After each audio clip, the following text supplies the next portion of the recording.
왜 하나님이 이 40일 되는 날에 왜 지상명령을 내렸어요? 우리가 이제 지상명령 이렇게 내릴 때 보면은 그냥 단편적으로 이렇게 예수님이 내려서 나가서 많이 전하라 그러는갑다. 이제 그 말씀이지. 근데 이럴 때마다 우리는 항상 눈이 거기에만 이렇게 간다고요.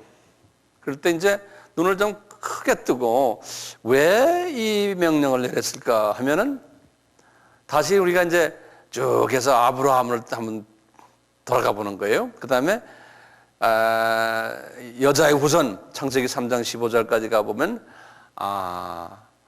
이 말씀 때문에 지금 이 말씀을 이루시려고 하나님이 이 명령을 내리셨구나. 이쪽 전 뒤에 구약 전체를 한번 쫙 보는 연습하는 거예요. 그래서 지금까지 내가 구약에 관한 이야기를 쫙 했잖아요. 그러면서 이제 그게 뭡니까? 아브라함과의 계약이거든요. 하나님이 계약하신 것이 복음을 이제는 유대인에게만이 아니고 이방인에게 간다. 근데 이방인이 이제 복음을 받아가지고 이방인의 숫자를 늘린다 했잖아요. 여기 지상명령 아까 1장 8절에 보면 똑같아요. 유대인에게 가는 게 뭡니까? 예루살렘이야. 그렇죠? 그리고는 그 온 유다 하면은 그것도 유대인이죠. 그렇죠? 그 다음에 사마리아 하면은 이제 그때부터 유대인과 피를 섞인 사람들이죠. 거기 이제 저희 쉽게 말하면 디아스포라 같은 사람들이나 똑같아. 그러다가 이제 완전히 이방인으로 넘어가는 거예요. 그래서 이제 소위 상단복이 이제 하단복으로 넘어가는 그 아브라함과 계약이 그대로 다시 이루어지는 장면이에요. 그럼 우리가 이걸 볼 때요, 아브라함에게는 누가 이 말씀하셨습니까? 아브라함에게는 여호와 하나님이 말씀했잖아요. 그 여호와 하나님이 예수님이었지 않습니까? 그 예수님이요, 이렇게 말씀하시고는 쭉 구약 동안에 말이죠, 동물 잡아라, 피 흘려라 이래서 찾아 그 예수님이 자기 자신을 이야기한 다음에 정말 다 오셔가지고 십자가에서 이 사건을 그대로 이루신 다음에 뭐냐, 너희들은 이제 나가서 내가 아브라함에게 약속하신 것을 이제는 너희들 나가서 실제로 하라는 거예요. 예? 그래서 지금 이 말씀을 우리에게 또 이렇게 주시는 거예요. 그러니까 우리 예수님은 그냥 단편적으로 그냥 이런 사건을 이야기하는 것이 아니고 오래전부터 최소한 4,000년 전부터 이것을 계획하시고는 이렇게 자세하게 보여주시면서 나중에 와서 지금 와서 4,000년 후에 이걸 너희들 해라 그러는 거예요. 그럼 우리 눈이요, 역사적인 안목을 가지고서 성서를 봐야 되는 거예요. 네? 그러면 이제 지금부터 그 후부터 지금 2000년이 지난 오늘이에요. 이것도 역사관을 가지고서 우리가 볼 필요가 있는 거예요.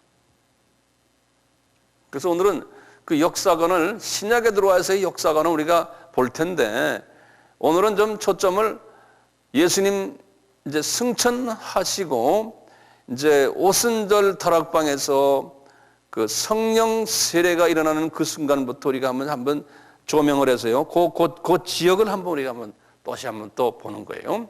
저희 그 줌 렌즈라고 그러잖아요. 우리 카메라 렌즈도 줌 렌즈는 뭐죠? 줌 렌즈는 쫙 조명해서 아주 그냥 개미까지 보는 거. 그게 줌 렌즈라고 그러잖아요. 이렇게 쫙 카메라를 해서 조리개를, 그 다음에 어떤 데는 넓게도 보고 말이죠.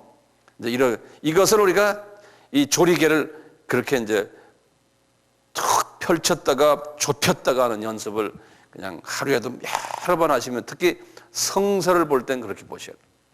자, 그런 생각을 마음속에 하시면서 우리 한번 봅시다. 이제 사도행전 2장에서 이제 하는 엄청난 일들을 우리가 다 많이 들어서 우리가 알아요. 사도행전 2장에 이 2장에서 말이죠, 저희 그 성령님의 이제 그 강한 바람 같은 그 파워가 이제 임해가지고 이 120명이 이제 성령 세례를 받는다, 이제 이런 말 많이 우리가 듣고 우리가 막 알고 있잖아요. 그분들이 그 세례를 받는 그 결과가 어땠냐면요, 어떤 일들이 제일 먼저 일어났어요? 우리 알다시피 방언이 이제 터졌다 그러지 않습니까? 근데 이 방언은 말이죠. 이 방언은 제가 지난번에도 말씀드린 기억이 나는데 방언은 몇 가지가 있다고 그랬어요? 방언은 두 가지가 있어요. 최소한. 첫째, 그 두 가지가 어디에 있습니까? 이제 두 가지 이제 방언이 있는데요. 그러면 성서 어디에 있습니까? 그러면은 고린도전서 사랑장이죠. 13장 1절에 보면 그랬죠. 너희들의 사람의 말과 그랬죠. 그래서 이제 사람의 말을 하는 방언이 있고, 두 번째는 무슨 말이? 천사의 말이라고 그랬죠. 천사의 말이, 천사의 방언이.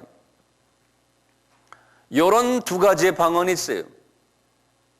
요 사람의 말과 천사의 말은 달라요. 사람의 말은 우리가 각 나라 방언을 말하는 거예요.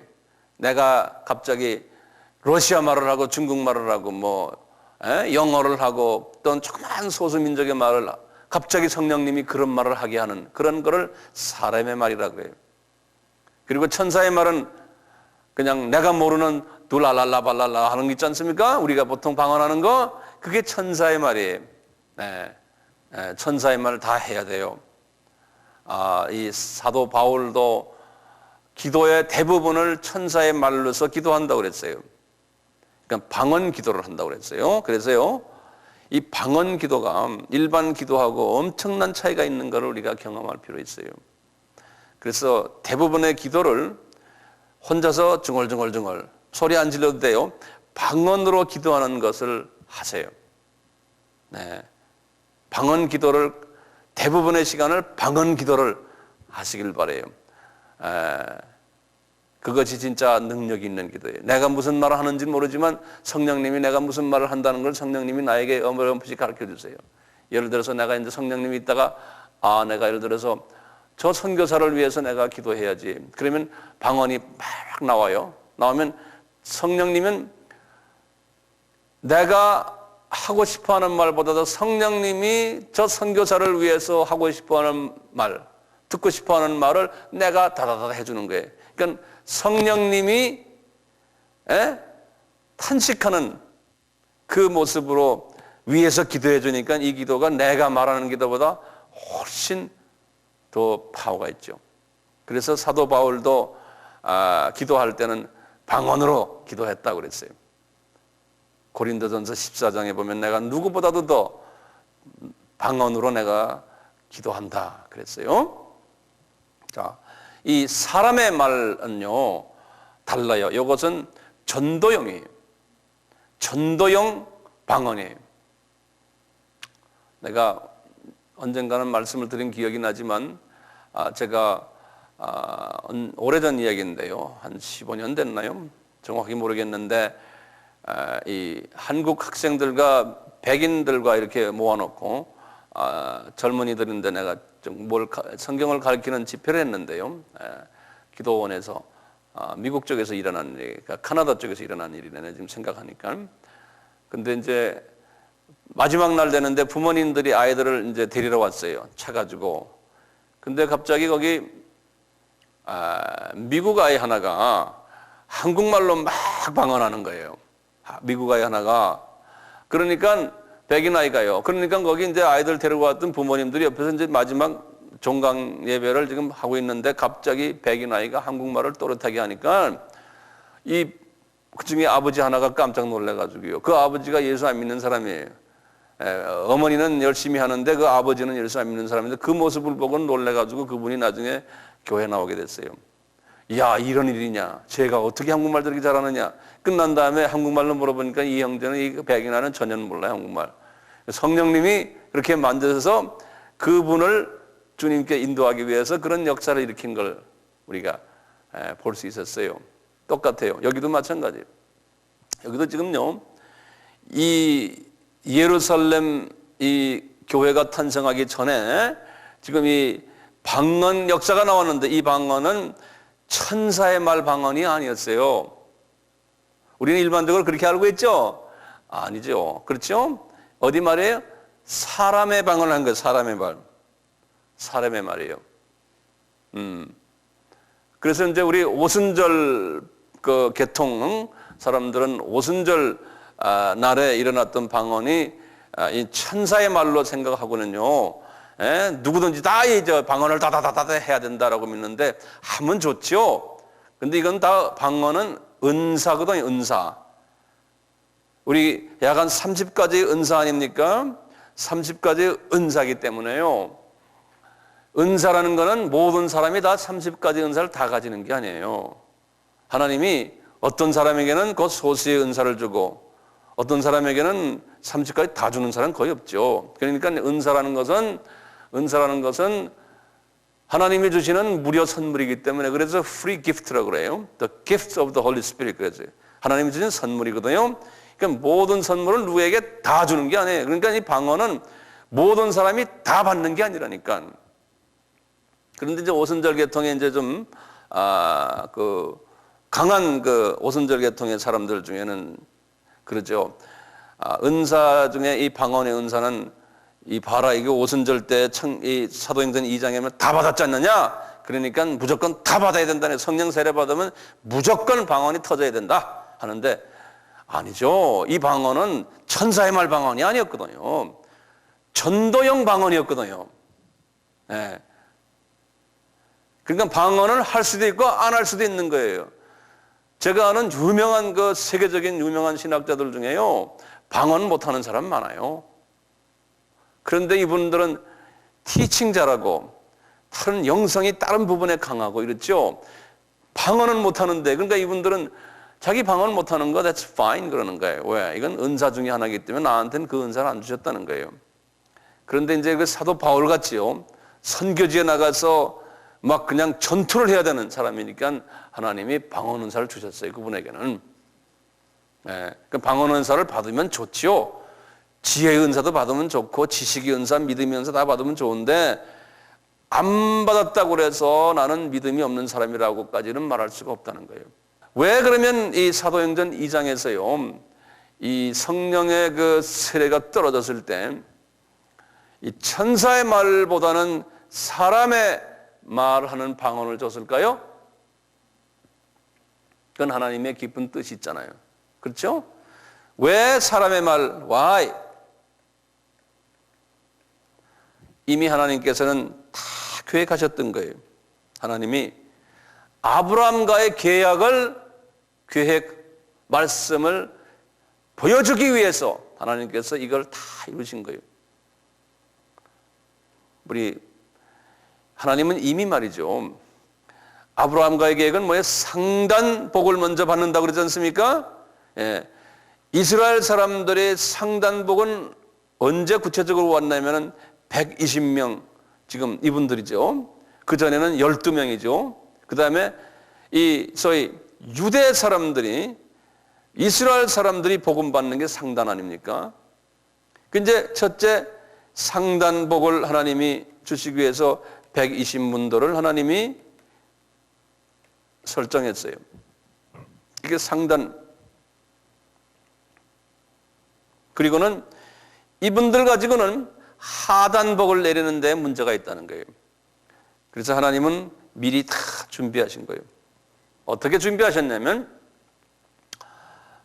바벨론 때 그러니까 주전 BC 586년이에요. 이게 이제 예루살렘이 무너지면 바벨론 몇십 년 70년 바벨론 포로가 됐죠. 이것도 하나님이 다 계획하신 거예요. 계획을 하세요. 하나님께서. 우리는 그냥 이분들이 우상 섬기고 딴짓 했으니까 하나님이 화가 나셔서 그냥 이분들 이렇게 했다. Yes. 우상 섬기게 한 것도 하나님이 어떻게 보면 다 하나님의 의도 속에서 하신 거예요. 인간의 그 약한 점을 하나님이 잡으셔가지고. 그래서 나중에 가서는 그분들을 다시 다 그렇게 실수했지만 다시 들어서 하나님의 영광을 위해서 쓰시는 거예요. 우리도 마찬가지 아니에요. 우리도 지금 매일 죄 짓잖아요. 이거 죄의 노예가 되지 마세요. 죄를 지어도 그냥 주님 죄송합니다 하고 또 해서 그 안에서 빨리 해방을 당하세요. 예? 그리고 또 지으면 또 해방당하시고 계속이요. 거기에 눌려 있으면 안 돼요. 하나님은 어떤 때는 나를 하여금 죄를 자꾸 짓게 만드세요. 실수도 하게 하시고. 왜냐? 그래서 해방당하잖아요. 그러면 주님의 은혜가 너무합니다 하고 더 겸손해지는 거죠. 나 죄 해방당했으니까 나 또 이게 교만해지는 게, 교만을 위해서 죄를 짓게 하는 게, 죄를 짓고 더 해방당하니까 거기에 은혜가 감사하고 은혜가 감사하고. 그래서 주변을 들여다보면 주변에도 나처럼 지금 막 이렇게 계속 죄 짓고 회개하고 죄 짓고 회개하는 사람들이 지금 깔려 있는 거예요. 그러니까 그런 사람들을 불쌍하게 생각하고 저 사람이나 나나 똑같구나. 그러니 용서해 주자 하고 이런 마음이 들어오는 거예요. 율법의 마음에서 어떤 마음으로 변해요? 은혜의 마음으로 변하는 거예요. 그러니까 죄를 안 짓는 사람은 그건 무서운 사람이 돼버려요. 똑같이요. 이스라엘 사람도 이렇게 실수하게 해가지고 하나님이 바벨론으로 쫓아내버리는 거예요. 70년 동안 하나님께서 그게 다 계획이었어요. 인간의 그 약한 점을 하나님이 들으셔가지고 쫓아냈잖아요. 쫓아낼 때 이스라엘 사람들이 바벨론으로 얼마나 갔냐면 거의 대부분이 다 갔거든요. 그 당시에 출애굽한 사람들만 약 한 200명 되니까. 그러니까 이스라엘 사람들이 그때 인구가 얼마냐? 내 생각엔 약 한 300만 원 넘었을 것 같아요. 예?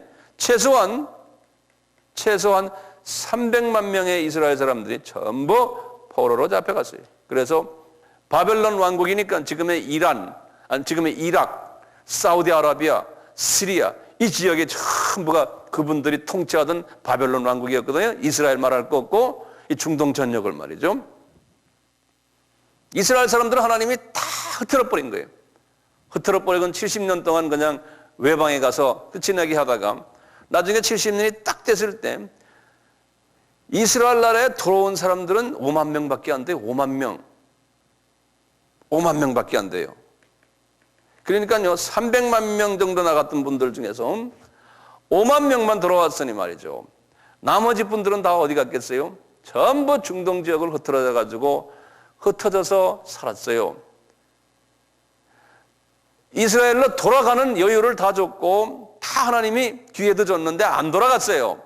이스라엘 사람들이. 그것도 하나님의 계획이에요. 왜 안 돌아갔을까요? 이분들은 이미 벌써 70년이면 말이에요. 70년이면 어떻게 되냐면은 이스라엘 문화를 다 잊어버릴 때예요. 후손들이. 일본 교포들 보세요. 그렇잖아요. 여기 가까이 사는데도 일본 교포들 보세요. 70년 됐습니까? 우리나라가 한일 합방되고 70년 넘었잖아요. 예? 예. 그러니까 보세요. 일본 교포들 시기 돼버리는 게. 일본 사람이 이제는. 예? 그것이 똑같아요. 70년 정도 지나가면 벌써 3세, 4세가 나오거든요. 그러니까 이스라엘 나라로 돌아가라도 안 돌아가요. 이미 그 지역에 이제서 그 지역 사람이 돼버린 거예요. 피만 유대인 피지. 하나님이 의도적으로 그렇게 해놓은 거예요. 그러니까 안 돌아가는 거예요. 말도 잊어버리고. 네.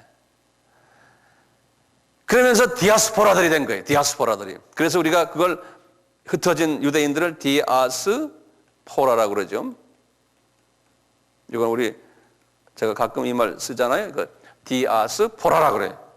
이 흩어진 이방인들.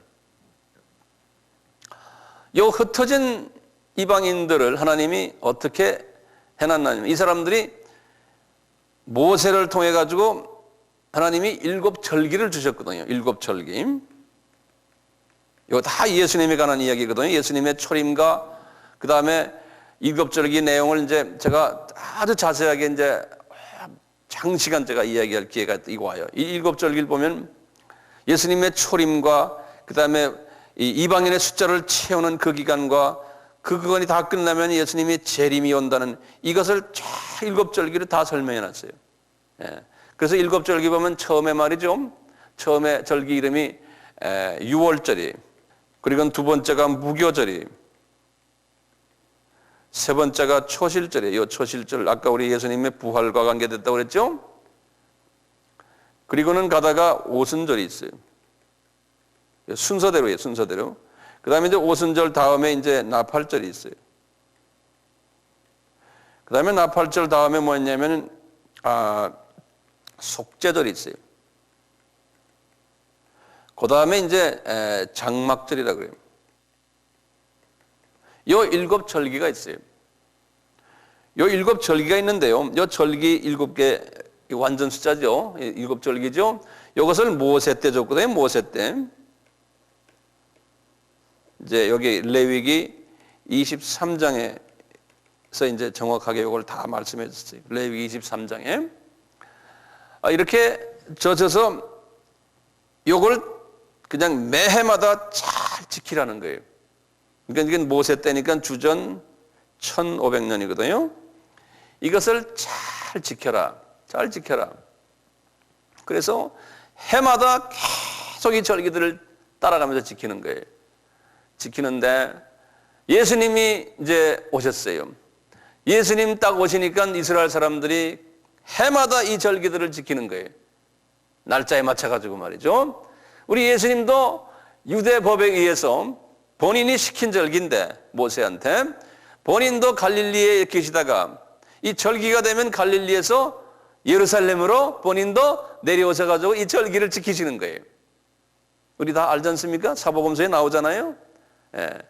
특히 이 7절기 중에서 이 3대 절기가 있어요. 중요한 3대 절기. 그것이 이제 첫째가 6월절이에요.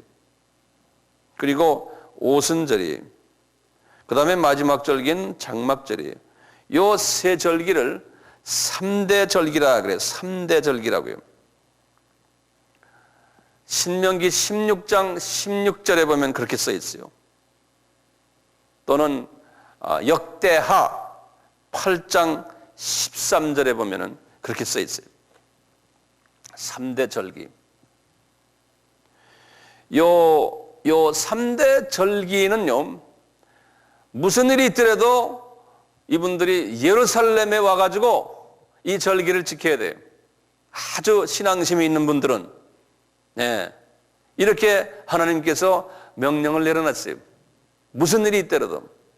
그래서 이 신앙심이 있는 분들을, 이 디아스포라나 또는 유대인 본토에 있는 사람이나 그 신앙심이 있는 사람들을 뭐라고 불렀냐면 경건한 사람들, 그렇게 불렀어요. 절기를 지키기 위해서 예루살렘에 최소한 1년에 한 3번 정도 방문하는 사람들이에요. 그러니까 신앙심이 깊었던 분들이에요. 그래서 경건한 유대인들 또는 경건한 사람들 그래요. 하나님이 요 유대인 중에서 소수 디아스포라들을 하나님이 그분들에게 관심을 갖고 계셨어요. 왜냐하면 이제 예수 그리스도가 누군지를 알리는 그 일을 맡을 사람들이에요. 그래서 그분들을 하나님이 6월절 때 예수님이 십자가에 달리시는 그 때가 6월절이었지 않습니까? 지금 6월절 그때 예수님이 3년 공생애 동안에 6월절을 4번 지켰어요. 4번을 지키셨거든요.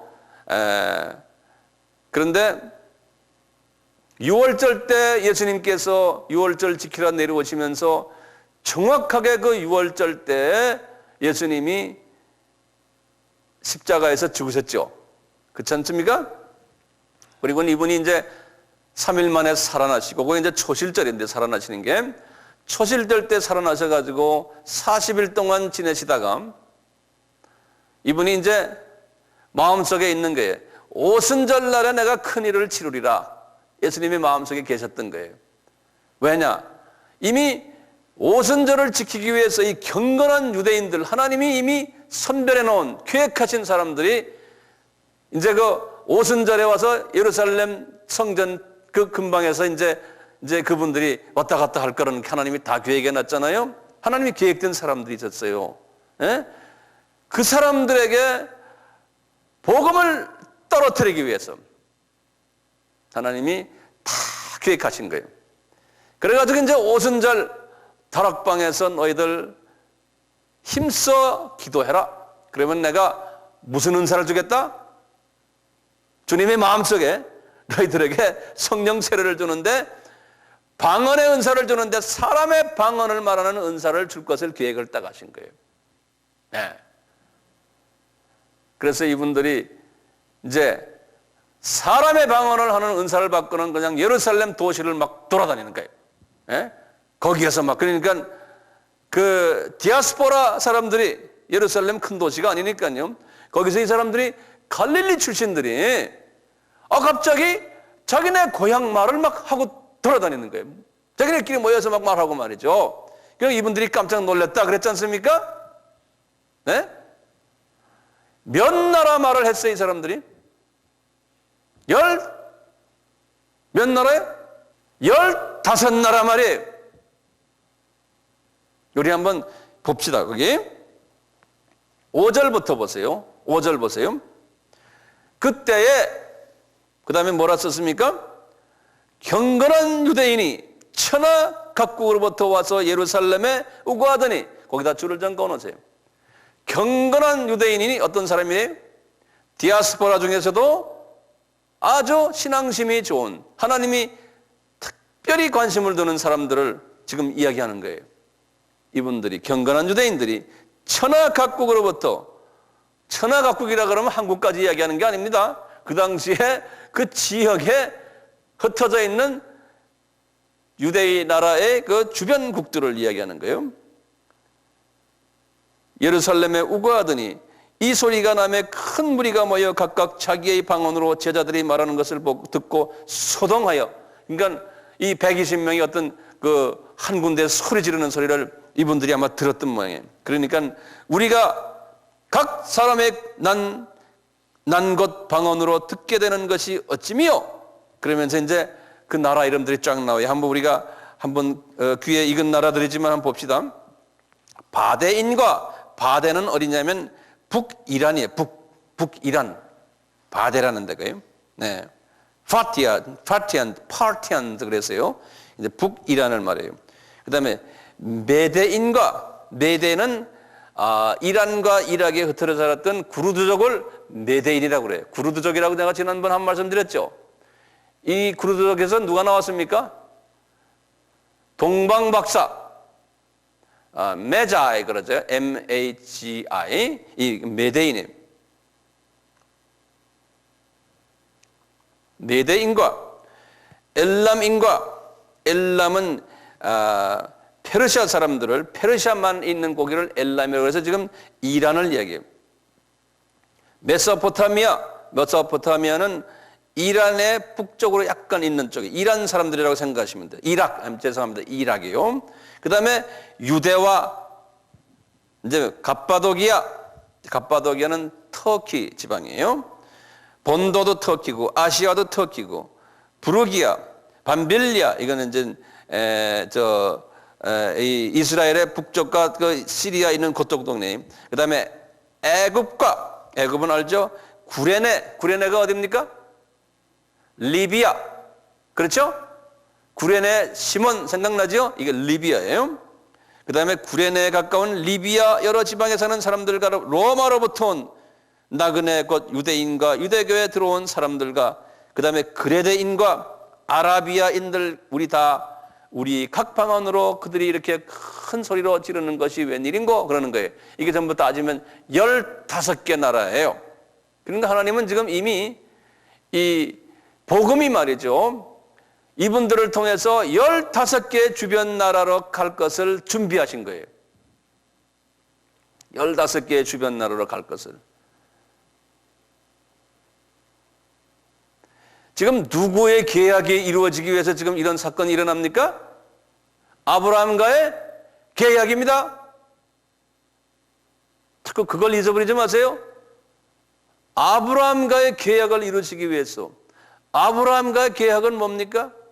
유대인이 복음받고 유대인의 사람들을 통해서 이방이 복을 받아서 이방 사람들의 숫자가 차면은 나중에 다시 유대인이 다시 돌아오고 주님의 재림이 온다는 그 하늘의 하나님의 그 하나의 대원칙이 있어요. 그것을 이루시기 위해서 지금 하나님이 이 일을 하는 거예요. 예. 우리에게 지금 이방 형제 자매들이 여기 왜 옵니까? 뭘 이루기 위해서요? 아브라함과의 계약을 이루시기 위해서 이렇게 하는 거예요. 우리나라에 왜 이방 사람들이 이렇게 많이 모여듭니까? 갑자기 장사하는 사람들 생각에는 이거 뭐 우리가 지금 젊은이들이 공장에 잘 안 들어가니까 할 수 없이 지금 이렇게 온다라고 생각해. 하나님이 역사 속에서 지금 그걸 다 이루고 있는 거예요. 네. 지금 전 세계는요, 인구 이동을 해요. 지금 전 세계가 이 아브라함과 계약을 이루기 위해서 복음이 안 들어가 있는 나라에서요, 그 나라가 가난하게 살게 만들어 놓고 하나님께서요, 거기에서 하나님이 선별하신 똑똑한 사람들을 비자와 여권과 비자를 받게 해가지고 복음이 있는 나라 쪽으로 옮겨오고 있어요. 그래서 유럽과 미국으로 옮겨오고 있어요. 남쪽의 아프리카와 중동 사람들, 그리고는 남미 사람들을 미국 쪽으로 옮겨오고 있고요. 그리고 아시아 사람들은 이 동쪽으로 옮겨오는데 한국 쪽으로 옮겨오고 있어요. 일본도 마찬가지, 일본 쪽으로도 가고 있어요. 홍콩도 많이 가고 싱가포르도 많이 가요 지금요. 근데 거기에 기독교인들이 그분들을 상대로 복음을 전해요. 자기 나라에 있으면은 복음을 잘 받지를 않는 사람들이 이렇게 떠나면은 복음을 받아요. 똑같이 이제 우리나라에 지금 약 한 20만 명, 30만 명 외국인들 왔다고 그러잖아요. 그 사람들을 하나님이 지금 복음화를 시키시는 거 아닙니까? 그래서 우리나라의 많은 교회들이 그 이방인들 지금 이렇게 주일날 되면은 자기 교회에 데려와서 이제 한국말이지만 또 서투른 영어지만 그분들에게 복음을 전하고 있지 않습니까? 그건 하나님의 크신 뜻이거든요. 저는 이 나라에 와가지고 그걸 제가 벌써 10몇 년 전에 제가 그걸 보았어요. 이거 해야 된다. 근데 우리는 이 사람들 중에 정말 풀타임으로 하나님 일할 사람들 우리가 불러다가 복음 전해야지. 그래서 하나님이 종을 만들어서 자기 나라에 보내야지. 저는 그것을 비전을 10년 전에 딱 봤어요. 그런데 하나님께서 때가 되니까 그걸 우리에게 주셨잖아요. 그거 지금 하고 있잖아요. 예? 하고 있는데 여러분들은 말이에요, 복도 많은 사람들이에요. 이 큰 하나님의 비전 속에서 이 일을 할 수 있는 동역자가 된 것. 예? 이렇게 악수하는 사람이 있잖아. 그러니까 이것을 정말 익사이팅하게 생각하셔야 돼. 많은 한국의 기독교인들이 있지만 이 아브라함과의 계약을 직접 지금 이 땅에서 이루고 있는 그 그룹이 됐다는 걸, 네, 이걸 대단하게 행복한 사람들이라고 느끼셔야 돼요. 이 가치를 느끼셔야 돼요. 이 당시도 마찬가지예요. 1세기 때도 소수가 이 일을 했어요. 다수는 그걸 아는 것을 여러분들이 나중에 보게 돼요. 그것이 인간의 본성이고 인간의 한계점인 것을 주님이 우리에게 보여주세요. 네, 다수는 안 해요. 하나님의 뜻대로 안 해요. 예루살렘 교회가 그걸 안 하는 부분은 우리가 나중에 아주 구체적으로 보게 될 거예요. 구체적으로. 네. 자, 이렇게 15나라 말을 이렇게 하니까 말이죠. 어떻게 됐습니까? 이분들이 야, 이 사람들 무리가 이게 대단한 사람들이구나, 이런 걸 딱 느끼게 만드는 거예요. 이제 이분들을 지금 복음화하기 위해서는 우선요, 관심을 그분들에게 두게끔 하셔요. 하나님께서는요, 하나님이 베드로에게 말씀하시는 거예요. 베드로야, 너 말이야, 이 오순절 사건 이전까지는 너는 별로 볼 일 없는 형제였잖냐. 너는 베드로야, 나에게 거짓말도 여러 번 하고, 너는 성질 좀 괴팍해가지고 남의 귀도 막 자르고, 에? 그렇고 나중에는 나를 떠나서 너는 다시 고기 잡으러 갔던, 내가 볼 때 참 마음이 섭섭하지만 그런 형제 아니었느냐? 그렇지만 지금 이 오순절 이 다락방에서 네가 지금 지도자가 돼가지고 내 말을 듣고는 그 20%석에 들어왔던 사람 아닙니까? 그래가지고 이제 성령세를 지금 받아서 이분도 아마 어느 나라 말을 했을 거예요, 분명히. 그럴 때 이제 주님이 그분에게 베드로야, 너 말이야, 이분들에게 한번 외쳐라. 지금 이게 15나라의 사람들이 지금 와서 좀 우아해가지고 너희들 쳐다보고 있지 않느냐. 그러니까 이제 외쳐라. 저는 이런 생각을 하는 게, 나한테 탁 내 스쳐가는 비전인, 그 당시엔 마이크 시스템도 없고 스피커도 없으니까요, 나중에 보면 3,000명이 회개했다고 그러니까 엄청난 그룹 아닙니까? 어떻게 했을까요? 저 이런 생각이에요. 이 사람이 아마 큰 바이나 말이에요, 이런 꼭대기에 올라섰을 것 같아. 예? 올라서서 여보시오 하고 아마 이게 손을 이렇게 대고 아마 소리 질렀을 것 같아요. 예? 근데 그분들이 지금 대상이 어떤 사람들이 디아스포라들이에요. 그렇죠? 이 디아스포라들이 구약 성경을 바삭하게 아는 사람들이에요. 이게 중요한 거예요. 구약 성경을 바삭하게 아는데 구약 성경에 들어있는 예수를 보지 못한 사람들이에요. 구약 성경의 여호와는 아는데 그 여호와가 예수인 것을 모르는 사람들이에요.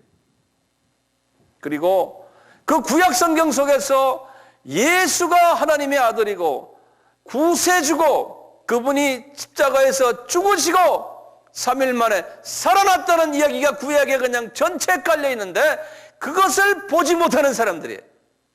그렇죠? 이런 사람들에게 베드로가 설교를 하는 거예요.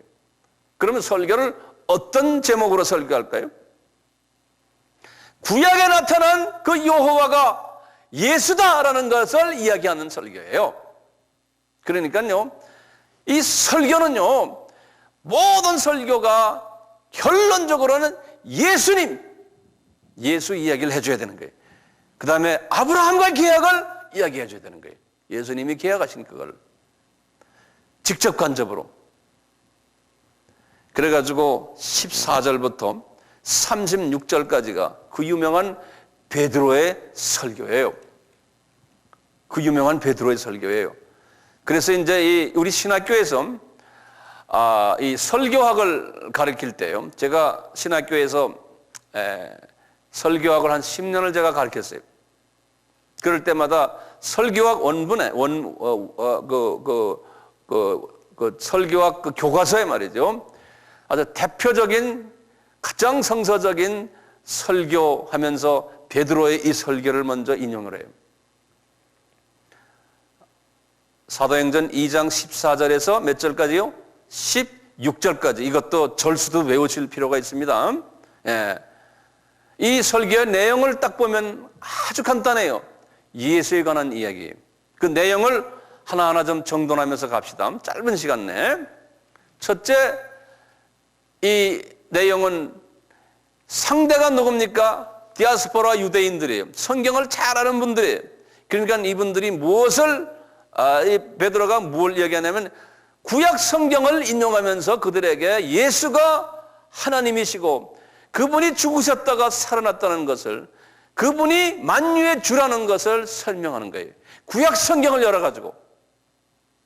그게 베드로의 설교예요. 그러니까 설교는요, 듣는 사람들의 그 백그라운드에 맞춰가지고 설교를 해줘야 돼요. 설교는요, 엉뚱한 이야기 하면 안 돼요. 예화도 그렇게 드는 거예요. 이 사람들은 구약 성경을 바삭하게 아는 사람들이에요. 근데 잘못 알고 있는 사람들에게 정확하게 그 구약 성경의 내용이 뭐라는 것을 설명해 주는 거예요. 그래서 첫째 뭐냐면 요엘서를 인용하시는 거예요. 요엘서 2장 28절에서 32절에 그 요엘에게 주신 그 하나님의 예언이 지금 오늘날 이루어졌다 하시면서 그냥 말씀하시는 거죠. 뭐냐? 이 사람들아 우리가 술 취한 것이 아니다 그러면서요, 이것은 곧 선지자 요엘로 말씀하신 것이 일어나야 된다는 거예요. 그 말씀이 지금 현실적으로 여기에 지금 일어났다는 거예요. 그러면서 우리 다 아는 말이죠. 하나님이 가라사대 말세 내가 내 영으로 모든 육체에 부어주리니. 17절이에요. 너희의 자녀들은 예언할 것이요 너희의 젊은이들은 환상을 보고 너희의 늙은이들은 꿈을 꾸리니 그때 내가 내 영으로 내 남종과 여종들에게 부어주리니 너희가 예언할 것이요. 이러면서 쫙 요엘서 지금 2장 28절에서 몇 절이요? 32절의 말씀을 그냥 인용하는 거예요. 신기한 것은요, 나는 이렇게 이 말씀을 이렇게 읽으면서 하나님, 베드로는 어부 출신이고 이 경건한 이 유대인들처럼 구약 성경을 바삭하게 아는 사람이 아니지 않습니까? 베드로는 교육 안 받은 사람이고 전혀 구약에 대해서 별로 아는 바가 없는 사람이에요. 그런데 하나님이 이분에게 그냥 영적인 통찰력을 주고 지혜의 은사를 줘가지고, 이 지혜의 은사를 언제 받았어요? 설교의 은사를 언제 받았어요? 오순절 다락방에서 받은 거예요. 오순절 다락방에서. 그래서 성령 세례를 받으면 이 지혜의 은사가 생겨나는 거예요. 구약 성경을 딱 보면 그 속에 예수 그리스도가 거기서 보이는 거예요. 예, 이 베드로는 그걸 보신 거예요. 과거에는 보질 못했어요. 그러면서 이것은 구약 성경의 요엘서의 말씀이 이루어지기 위해서 우리가 지금 이런 경험을 하고 있다 그러는 거예요. 그러니까 이분들이 구약에 나오는 요엘서 내용을 바삭하게 아는 사람들이 볼 때 아하 그게 그래? 하고 어느 정도 지금 마음이 약간 이제 이분들의 생각엔 저 어부 출신이 말이야. 예? 갈릴리 사람이면 우리가 갈세하는 사람들인데 어부 출신이 저 사람이 말이에요. 어떻게 구약 성경을 그냥 토시 하나도 틀리지 않고 그대로 막 인용하느냐 이거예요. 예? 놀랄 일이다. 네, 이렇게까지 간 거예요. 그리고는 성령님이 계속해서 이야기하는 거예요. 계속해서 이야기하는 그 장면이 우리 아까 시편 16편 우리 아까 8절에서 11절까지 있죠? 그 말씀을 인용하시는 거예요. 베드로가. 왜 그럴까요? 사람들이 그러는 거예요. 예수 그리스도 언제 지금 이 날이 오순절 날이죠. 그러니까 50일 전에 예수 그리스도가 부활했어요. 똑같은 그 예루살렘 도시에서 50일 전에 53일 전에 십자가에서 죽으셨죠. 그래요 안 그래요? 그렇죠? 십자가에서 죽으셨다는 이야기는 이 사람들이 벌써 6월절 때부터 와서 그 동네를 돌아다녔기 때문에 다 아는 거예요. 이 사람들이. 예? 그리고는 이분이 3일 만에 무덤에서 부활했다는 소식도 이 사람 저 사람 통해서 들었어요. 어떤 사람은 그게 거짓말이라는 말도 있고요. 그러니까 여러 가지 루머가 퍼져 있는 상황 속에서 이제 성령님이 이분을 통해서 하시는 말씀. 여보시오, 53일 전에 죽으신 그 예수, 갈릴리 예수가 여러분들 부활했수다. 그러니까 이 말은 천년 전에 다윗에게 하신 말씀 이루기 위해서 이미 하셨단다. 그러면서 시편 16편을 인용을 하는 거예요. 그러면서 이분이 어떻게 하시는지 설교를요, 현장 설명을 해주는 거예요. 이렇게 설명하는 거예요. 그래서 우리 설교도 그런 식으로 설교를 해야 되는 거예요. 현장 설교. 어떻게 하느냐. 여보시오, 저기서 저 동네 한번 보시오. 그런데 예루살렘에서 이렇게 보면은 같은 도시 안이지만 저쪽 이제 약간 서남 쪽에 보면요. 예루살렘 성전은 서남 쪽에 내 생각엔 한 2km도 안 되는 한 1km 될까요? 거기에 다윗 무덤이 있어요. 여보세요. 1000년 전에 죽은 그 다윗이 지금 저 무덤에 우리가 참배가지 않습니까? 여러분들 갔다 왔잖아요. 이번에도 그 다윗 무덤에서 그 뼈랑 아직 그대로 있지 않습니까? 우리가 있다고 생각하고 가지 않습니까? 다윗이 부활했다는 이야기 여러분들 들어봤습니까? 부활했으면 여러분들은 왜 거기 가서 참배합니까?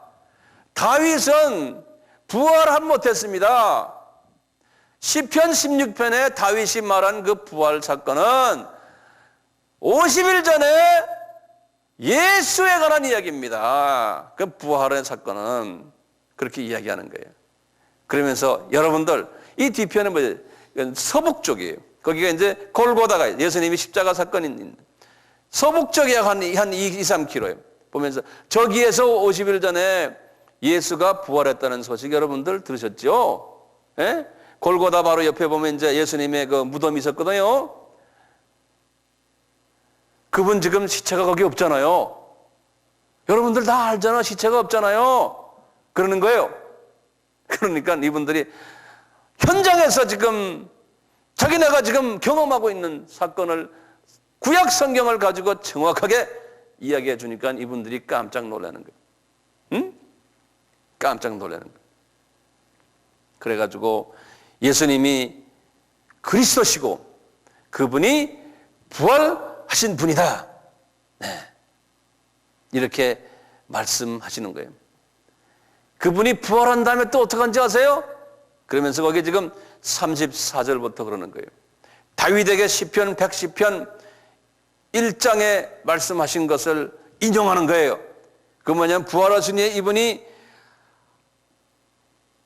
하나님 아버지의 우편에 앉아 계시면서 이 원수들의 자기의 발등상에 대해서 발로 다 밟아버리는 이런 일을 하시는 분 하면서요. 거기 보면 시편 110편 1편에 그랬어요. 주께서 내 주에게 말씀하시기를, 이거 지금 다윗에게 말씀하신 거거든요. 다윗이, 그런데 그 다윗이 예수님이라는 거예요. 주께서 내 주에게 말씀하시기를, 34절입니다. 35절에 내가 내 원수로 내 발등상 되게 하기까지 너는 내 우편에 앉으리라 하셨으니, 그때 그 우편에 지금 앉아 계신 분이 승천해서 올라가서 앉으신 분이 예수님이라는 거예요. 그러니까 구약에서 지금 110편에 인용했던 그 다윗의 그 다윗 모습이 예수님이었다는 거예요. 아까 시편 16편에 부활 이야기 나왔지 않습니까? 다 예수님이었던 거예요. 그러니까 이 경건한 유대인들이 구약을 가지고서 이렇게 정확하게 인용을 하니까요, 이분들이 거기에서 뒤로 나가 자빠지는 거예요. 그분들이 스스로 자빠지는 게 아니죠. 성령님이 이미 그분들을 이미 다 만세전에 택하셨어요. 뒤로 다 자빠지도록. 네?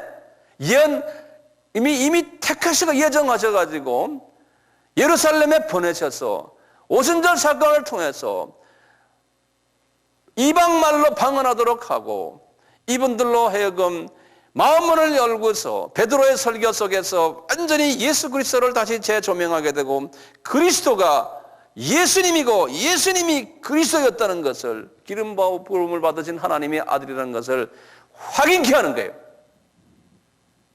베드로의 설교를 통해서요. 그 확인을 딱 받은 다음에 이분들이 반응한 게 있죠. 37절에 그렇죠. 36절 보면 결론이죠. 그런즉 이스라엘 온 집이여 정령할지니 너희가 십자가에 못 박은 이 예수를 하나님이 주 그리스도가 되게 하셨단다. 그러니까 37절에 이분들이 그러죠. 저희가 이 말을 듣고 마음에 찔려, 이거 성령님이 마음을 찔리게 하는 거죠. 이미 준비된 사람들이에요. 베드로와 또 다른 사도들에게 물어가로되 형제들아 우리가 어찌할꼬 하거늘 베드로가 가로되 너희가 회개하여 각각 예수 그리스도의 이름으로 세례를 받고 죄사함을 얻으라. 그리하면 성령을 선물로 받으리니. 그러면서 이분들이 그 말에 순종해 가지고 41절에 그 말을 받은 사람들은 세례를 받음에 그날의 제자의 수가 3,000이나 되더라 그런 거예요. 네? 그러니까 이 베드로 한 분의 설교가, 이 베드로가 뭐 잘나서가 아니에요. 하나님이 계획하신 거예요. 이것도 1, 2년 동안 계획하신 게 아니에요. 벌써 이미 4,000년 동안 하나님이 계획하셔가지고 베드로를 하나의 도구로 쓰신 것뿐이지, 베드로가 잘나서가 아니라니까. 하나님이 무엇을 이루시기 위해서 계획하신 겁니까? 아브라함과의 계약, 그 전에 아담에게 하셨던 약속, 여자의 씨로 예수 그리스도가 오실 것을 말씀하신 그 말씀을 이루시기 위해서 하나님은 철저하게 역사 속에서 이 일을 지금 행하고 계신 거예요. 우리가 그건 그냥 과거의 역사로만 보지 마시고 오늘날도 주님이 하시는 일 보면요, 전부 계획하신 일을 하나님이 하나하나 이루시는 거예요. 지금 우리를 사용하셔가지고 하나님이 이 일을 지금 이루고 계신 거예요. 우리의 만남이 헛된 만남이 아니에요.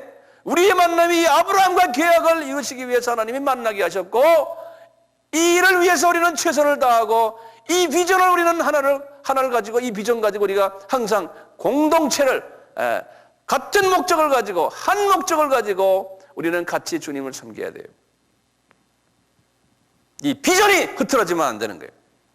왜 여기에 이렇게 사람들 불러놓고 이 말씀을 듣게 하는가? 그 많은 사람들 중에서 하나님의 철저한 계획 속에서 움직이는 거예요. 저는 그렇게 보고 있어요. 그러니까 모든 것은 내가 잘나서가 아니고, 여러분들이 잘나서가 아니고, 여러분들이 운이 좋아서가 아니고, 내가 운이 좋아서가 아니고, 이건 철저한 하나님의 계획 속에서 움직여가는 거예요. 우리는 거기에 그냥 하나님의 계획 속에 그냥 하나의 도구로서만 사용받는 거예요. 그러니까 주님, 이것이 내가 하는 것이 아닙니다. 주님의 계획 속에서 주님이 하시오니 이것은 한마디로 말하면 하나님의 은혜입니다. 하나님의 은혜 때문에 나에게 무료로 이런 은혜를 주셨기에 우리가 이 말씀을 서로 나누며 이렇게 한 자리에서 우리가 주님을 공동체로, 이 공동체 안에서 주님을 섬기게 한 이것은 주님의 은혜입니다. 앞으로 어떤 일이 일어날지도 모릅니다. 그렇지만 주여 저희들은 믿음을 가지고 주님이 선하게 저희들을 이 아브라함과 계약을 이루기 위해서 주님은 우리를 계속해서 사용하실 것을 우리는 믿고 있는 거예요. 그러니까 무슨 일이 일어나도 감사. 에? 주님 이루십시오. 이루십시오.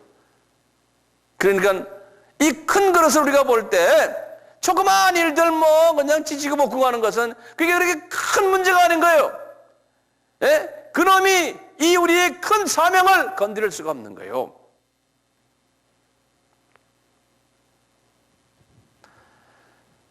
이렇게 해서 예루살렘 교회가 이제 생겨난 거예요.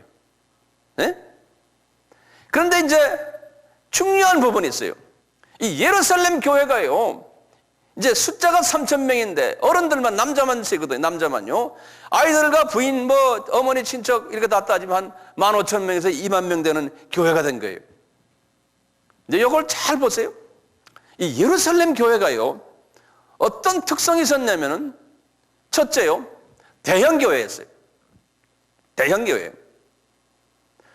두 번째는요, 예루살렘 교회는요, 열심 있는 도시교회예요. 도시, 시골 교회가 아니에요. 열심 있는 도시교회예요. 거기에다가요, 모범교회.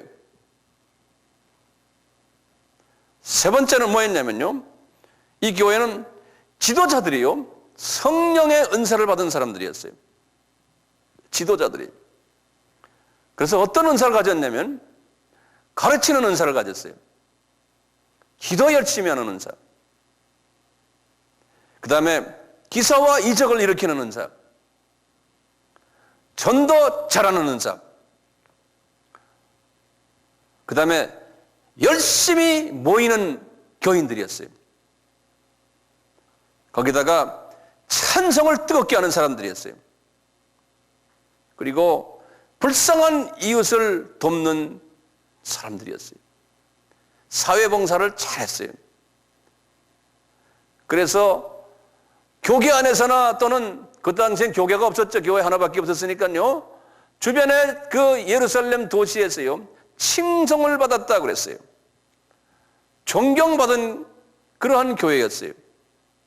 그리고는 날로 구원받는 사람을 더하게 했으니까 교회 성장이 아주 그냥 급속도로 교회 성장이 이루어졌던 교회예요. 이게 예루살렘 교회예요. 그러니까 모든 우리 크리스천들은요, 이 예루살렘 교회처럼 되려고 다 비전을 가지고 있어요. 교회 안에 프로그램도 좋았고 좋은 크리스천들도 많이 모여 있고, 그래서 보통 우리 목사님들이 어느 교회 부흥회 가면은 지금 사도행전 2장 42절에서부터 47절의 말씀 가지고 부흥회 인도를 많이 해요. 왜냐하면 여러분들 교회 이렇게 되십시오 하고 예루살렘 교회처럼 되라고요. 우리 그 말씀 한번 읽어볼까요? 42절부터 제가 읽을게요. 보세요. 저희가 사도의 가르침을 받아, 성경 공부하는 거예요. 서로 교제하며 교인들끼리 서로 좋아해요. 떡을 떼며 서로 식사도 자주 하고 기도하기를 전혀 힘쓰는 교회예요. 사람마다 두려워하는데 사도들로 인하여 기사와 표적이 막 일어나니까 목사님이 그냥 손만 얹으면 막 기적이 일어나고 그냥 병자 일어나고 말이야, 방언 터지고 막 굉장한 교회예요. 지금 오늘날도 이런 교회들 많죠? 44절에 믿는 사람이 다 함께 모여 모든 물건을 서로 통용하고 니 거 내 거 없어요. 재산과 소유를 팔아 각 사람이 필요에 따라 나눠주고 날마다 마음을 같이하여 성전에 모이기를 힘쓰고 집에서 떡을 떼며, 이건 구역예배. 영어로는 from house to house 그랬어요. 다시 말하면 가정교회나 또는 구정예배예요. 이걸 잘했어요. 그래서 집에서 떡을 떼며 기쁨과 순전한 마음으로 음식을 먹고 하나님을 찬미하며 또 온 백성이 칭송을 받으니, 그 지역의 모든 사람들에게 칭송을 받으니 주께서 구원받는 사람들을 날마다 더하게 하시더라. 이게 예루살렘 교회. 예루살렘 교회의 특성이 이거예요. 대부분의 오늘날의 교회들이 이 예루살렘 교회처럼 되기를 원해요. 그래서 교회 성장하는 사람들은 예루살렘 교회 이렇게 하면은 우리 교회 성장한다는 거예요. 이렇게 지금 교인이 한 2만 명 가까이 되는 이 교회가요, 계속해서 사람들이 들어오는 거예요. 이 교회가. 네. 그런데 하나님이 이 예루살렘 교회를 아브라함과의 계약적인 측면에서 볼 때는 별로 좋아하지 않았어요. 왜냐하면 하나님의 뜻이 한 교회가 이렇게 커져가지고 엄청난 규모를 가지고 파워를 가진 교회가 되는 걸 하나님이 원치 않으셨어요. 왜냐하면 사람이 모여서 예수 이름으로 이렇게 커지면은 나중에 딴짓을 한다는 거예요. 사람은. 그게 사람이요. 그게 왜냐하면 우리는 피조물이기 때문에 그래요. 피조물은 뭐가 좀 커지면은, 많아지면은, 존경받으면은 나중에 하나님도 사랑하지만 똑같이 지금 우상을 또 따르게 돼 있어요. 그래서 과거 구약의 이스라엘 사람들을 통해서 하나님이 우리에게 그걸 보여주는 거예요. 너희들 이렇게 하지 말아라. 그걸 거울처럼 보여주는 거예요. 예? 그런데 똑같이 또 그러는 거예요. 이 예루살렘 교회가요, 이런 특성을 가지고 있어요. 그러니까 주님께서는 예루살렘 교회를 하나님이 사랑하는 교회지만, 기독교 역사의 첫 교회지만, 하나님의 마음에는 너희들 이런 부분에서 약하다. 왜 예루살렘 교회를 보여주시냐면요, 하나님은 봐라, 인간의 약한 부분이 여기에 있다. 앞으로 이제 내가 예수님이 말씀이 내가 재림할 때까지 많은 교회들이 이 예루살렘 교회처럼 될 것이다라는 것을 보여주세요. 로마 카톨릭의 교회들이 이런 스타일이었어요. 개혁을 한 후에, 종교개혁을 한 후에 많은 교회들이 이 스타일이었어요. 그러니까 가다가 다 쇠퇴해버려요. 영적으로 쇠퇴해버려요. 다 커지고 많아지고 유명해지면 그 당시뿐이에요. 언젠가서는 또 쇠퇴해버려요. 지금 우리나라도 지금 큰 교회들이 많아요. 신학생들도 신학교 졸업하면 전부 이런 유명한 큰 교회를 만들려고 그냥 정신이 없어요. 신학생들. 제가 신학생들 가르쳐보면 그래요. 꿈이 뭐냐 그러면 아주 그냥 모범된 교인 많이 모이는 큰 교회 만드는 것이 그분들의 꿈이에요. 그걸 향해서 달려가고 있어요. 모두. 예루살렘 교회를 말론 그러죠. 그렇게 해서 나중에 선교 많이 하겠습니다. 그래요. 맞는 말이죠. 지금까지 예루살렘 교회에 대한 이야기를 이제 서론적인 말씀을 드렸어요. 다음 시간에는 그러면 이 예루살렘 교회가 어떤 문제가 있었는가? 왜 하나님이 이 예루살렘 교회와 나중에 이제 안디옥 교회가 나타나는데요, 이 두 교회가 구체적으로 어떻게 차이가 나는가? 오늘날도 예루살렘 교회는 많아요. 그런데 안디옥 교회는 적은 거예요. 근데 과거 2000년 동안의 기독교 역사 속에서 그랬어요. 아까 20% 이야기했죠? 똑같아요. 안디옥 교회는 적어요. 미국도 선교를 많이 하지만 미국에서도 그래요. 지금 미국 전체 교회 중에 안디옥 교회 스타일은 5%밖에 안 된다 그래요. 미국의 이제 그 Sun Life Ministry라는 그 하나의 그 초교파 그 선교 단체가 있는데 거기서는 미국 교회 전역을 돌아다니면서 미국 교회가 회개해야 되고 변해야 된다. 어떤 측면으로 지상명령 교회로 변해야 된다. Great Commission Church라고 그래요. 지상명령 교회로 변해야 된다. 그런데 예루살렘 교회로 머물러 있는 것이 95%의 교회가 그렇다는 거예요. 지금 미국의 선교사가 약 한 6만 명 정도 나가 있다고 그러지만요, 소수의 교회들이 그렇게 내보낸 거지, 소수의 선교단체들이 내보낸 거지, 미국 전체 교회는 다 95%는 아직도 예루살렘 교회예요. 항상 소수를 하나님이 쓰셔서 이 일을 이루셨어요. 우리나라도 마찬가지예요. 한국도 지금 선교를 많이 하지만요, 전적으로 안디옥 교회의 스타일은 많지 않다고 저는 생각하고 있어요. 그래서 이 세대에 예루살렘 교회도 필요하지만, 그렇지만 하나님이 진정 요구하는 교회는 안디옥 교회가 되는 거예요. 그래서 이제 계속해서 제가 예루살렘 교회의 특성과 좀 특성을 좀 더 자세히 안디옥 교회의 특성에 대해서 다음 시간에 말씀드리겠습니다. 네, 감사합니다.